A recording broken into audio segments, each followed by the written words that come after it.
Hello, part 2. Part 2. Ayan na.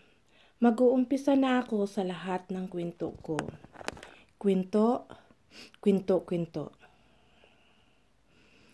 Sa tagal-tagal na ginagawan ako ng Mama Cell Kitchen o Mama Cell's Life.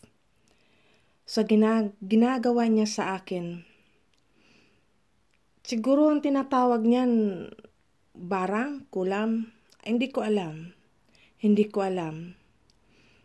Na, awan ko kung ano yung taglay niya, na nakikita niya ako.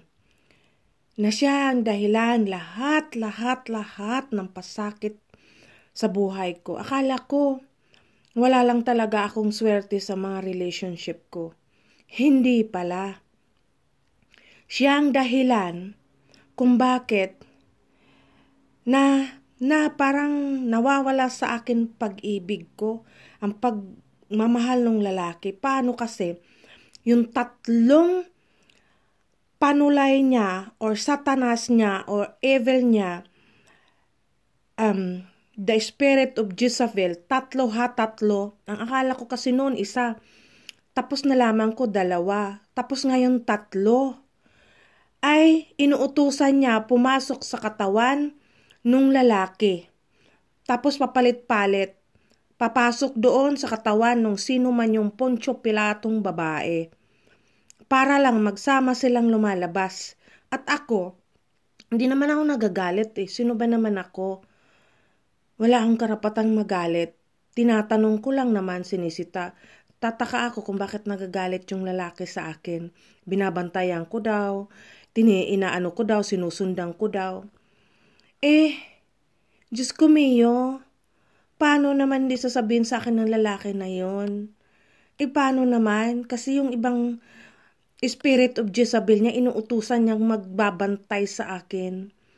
Na ganito, ganyan, aywan ko ba, inggit. Ayan yung, kung titignan nyo sa Bible or titignan nyo sa Google, yung the spirit of Jezebel, maninira siya ng pagmamahalan ng isang babae at lalaki.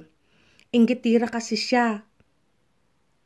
Kung sa tao pa, balew ka, Lisel Comart, balew. Akala mo hindi ko alam lahat, akala mo hindi ko makikita. Kabaliwan mo. Hindi ko alam. Alam ko naman na tumboy ka eh. Kasi naalala ko noon na nag-imbita ka sa birthday mo, nakasama si Kura, sila Iso, at saka sino pa yon, Maureen. Tapos nagpunta sa sa club. Tapos binayaran mo yung isang babae doon. Nagtaka ako kung bakit nawala. Tapos nagsabi sa akin yung isang kasama na binayaran mo ng 500 euro yung isang dancer doon na babae. Isang oras na wala.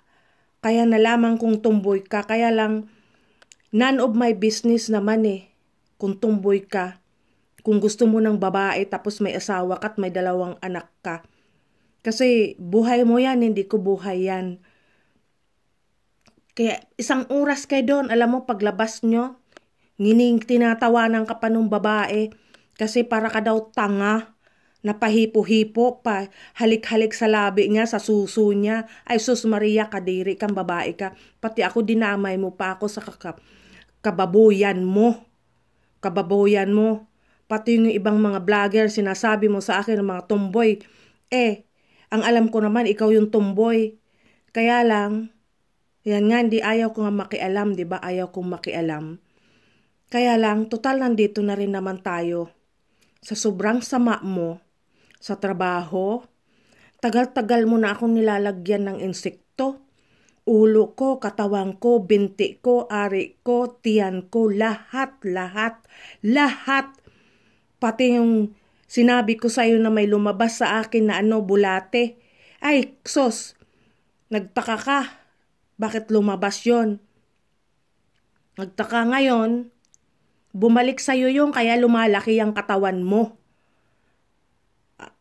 Akala mo, oo, alam ko na ginagamot ka ng 3 mong demonyong spirit of Jezebel. Sabi-sabi mo pa, wag kong sasabihin kaya hindi gagaling. Sos, ang dami mo pang pinapasakitan. May artista pa, may sikat pa na artista.